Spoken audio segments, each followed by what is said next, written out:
여러분, 한 나라의 문학이 우리만의 목소리를 갖게 되는 순간 혹시 생각해 보셨나요?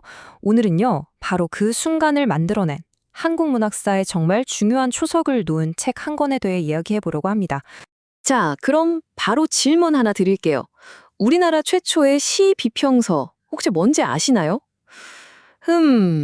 바로 이 질문에서부터 오늘 이야기가 시작되는데요. 아마 답을 찾아가는 과정이 꽤 재밌을 거예요. 정답은 바로 이 책, 동인 시화입니다. 네, 오늘 우리가 함께 파헤쳐볼 주인공이죠. 무려 500년이 넘는 세월을 견뎌왔다는데, 와, 이 책 안에는 도대체 어떤 이야기들이 숨어 있을까요? 이 대단한 책은요, 사실 한 명의 정말 뛰어난 인물의 어떤 사명감에서부터 시작됐다고 해요. 바로 조선 최고의 학자였던 서거정인데요. 그가 도대체 왜 이 책을 썼을까요? 네, 바로 서거정 선생입니다. 이분 정말 대단한 분이죠. 당시 조선에서는 말할 것도 없고 그 명성이 저 멀리 중국에까지 자자했던 최고의 문장가였어요. 그러니까 단순히 공부만 하는 학자가 아니라 그야말로 한 시대의 문학계를 이끌었던 리더라고 할 수 있죠. 아니, 그렇게 대단하고 바쁜 분이 시간을 쪼개서 개인적인 책을 썼다? 이건 분명 뭔가 특별한 이유가 있었을 거예요. 어떤 사명감 같은 거 말이죠. 과연 그게 뭐였을까요? 자, 바로 이 문장에서 그 힌트를 찾을 수 있습니다. 당시 학자였던 양성지가 이런 말을 남겼어요. 서거정이 시의 도를 집대성했다고요. 여기서 집대성했다는 말이 아주 중요한데요. 이게 무슨 뜻이냐면 그전까지 막 흩어져 있던 우리 시의 전통들을 체계적으로 싹 다 정리하고 이 시는 이래서 좋고 저 시는 저런 의미가 있다 이렇게 비평하면서 그 가치를 제대로 세웠다는 거예요. 이걸 하나의 큰 흐름으로 완성시킨 거죠. 바로 이게 서거정의 미션이었습니다. 자, 그럼 이 동인 시화가 대체 뭐가 그렇게 특별한 책이냐? 이걸 제대로 알려면요, 역설적으로 이 책이 뭐가 아닌지부터 아는 게 중요합니다. 우선 선집이라는 게 있죠. 이건 뭐냐면 요즘으로 치면 베스트 앨범 같은 거예요. 히트곡만 쫙 모아놓은 거예요. 실제로 서거정도 나라의 명을 받아서 동문선이라는 아주 방대한 작품 모음집을 만들었어요. 이건 말 그대로 좋은 작품들을 그냥 모으는 데 목적이 있는 거죠. 그런데 시화는 완전히 다릅니다. 이건 베스트 앨범이 아니라 뭐랄까, 음악 평론가가 쓴 앨범 리뷰? 아니면 해설지? 이런 느낌에 훨씬 가까워요. 그냥 작품만 툭 던져주는 게 아니라 이 시는 이런 점이 대단하다. 이 시인한테는 사실 이런 비하인드 스토리가 있었다.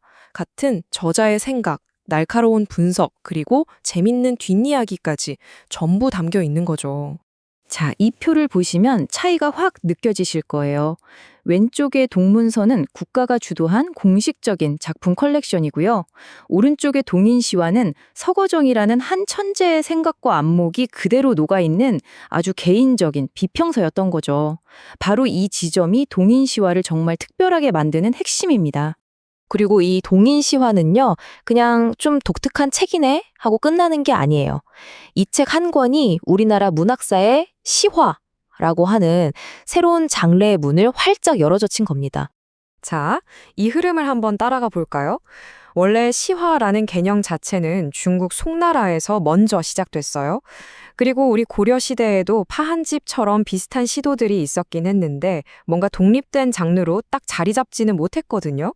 그러다가 마침내 1477년 서거정이 동인 시화를 딱 내놓으면서 우리나라에서도 시화가 하나의 독립된 비평 장르로 공식 데뷔를 하게 된 겁니다. 아니, 근데 이렇게 중요한 책이 어떻게 500년이 넘는 세월 동안 사라지지 않고 우리 손에까지 들어올 수 있었을까요? 자, 이제부터는요, 이 책 자체에 뭐랄까, 물리적인 생애?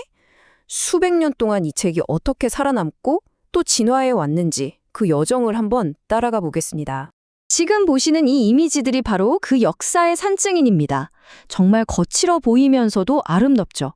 이게 다 목판 인쇄본인데요. 한 글자 한 글자 나무에 직접 파서 찍어낸 거잖아요. 이건 그냥 글자가 적힌 종이가 아니라 그 자체로 하나의 예술품이고 또 살아있는 역사인 거죠. 이 동인시화의 운명을 결정지은 아주 중요한 순간이 두 번 있었습니다. 첫 번째가 바로 1477년 밀양에서 처음으로 세상에 나왔을 때고요. 그리고 두 번째는 그로부터 거의 200년이 지난 1664년 경주에서 다시 출간됐을 때입니다. 이 두 번의 출간이 없었다면 아마 우리는 이 책을 영영 못 봤을지도 몰라요. 200년이나 지난 책을 다시 찍어내면서 후대의 학자들이 이 책을 얼마나 소중하게 다뤘는지 보여주는 대목이 있어요. 바로 오탈자를 바로잡은 건데요. 그냥 대충 찍은 게 아니에요.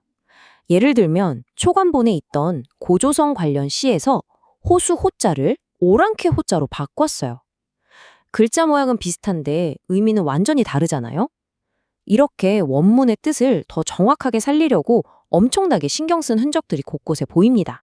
그러니까 핵심은 이거죠. 거의 200년이나 된 책을 다시 펴내면서 이렇게까지 공을 들였다는 것. 이 사실 하나만 봐도 후대 학자들이 이 동인시화를 얼마나 귀한 보물처럼 여겼는지 확실히 알 수 있는 대목입니다. 자, 한번 생각해 보세요. 500여 년 전에 한 학자가 있었어요. 흩어져 있는 우리나라 문학의 목소리를 하나로 모아서 그 가치를 제대로 세우는 걸 자기 평생의 사명으로 삼았던 거죠. 온갖 콘텐츠가 정말 홍수처럼 쏟아지는 지금 우리는 살고 있잖아요. 이런 시대에 어떤 기준을 세우고 진짜 중요한 알맹이를 가려내려고 했던 그 옛날 학자의 치열한 노력이 지금 우리에게는 과연 어떤 의미로 다가올까요? 한 번쯤 생각해 볼 만한 질문 아닐까요?